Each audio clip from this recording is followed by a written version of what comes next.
गब्बर सिंह के मौसी होगा। हमारा कहानी सुन के रह जाए बदंग हो। बच के तुम रहना देखो रे हवा आई आगो के डोली रे।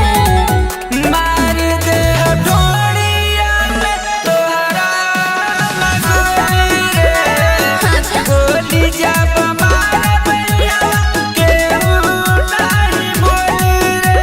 कबो एगो मच्छर मरले बड़ा।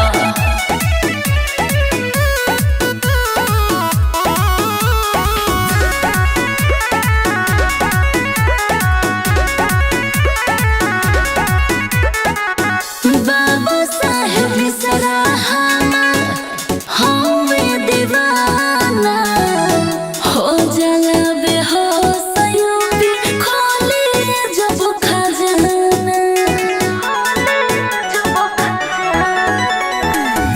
पल में खजाना गोरी तोहर लुट जाई। हमारा जैसन मर्द से जब पाला पड़ जाई। पर कट जाए वो कोरा जब भी खोले चले रे। मार दे ढोलिया में तोहरा मगोरी रे। गोली जब मार भैया के नहीं बोली रे।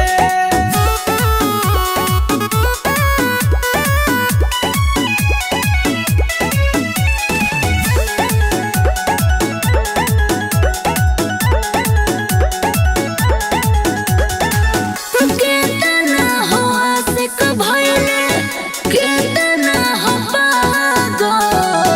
एक बेर जे भी देखे होला दिल हो घायल। अरे सबे पागल बा। वीरप्पन की सड़वाई नौका बानी नइखे राजा मजनू बानी हम हरियो। एक बेर जो हमसे मिलब बोलबो शांति शांति ओ। लगता कि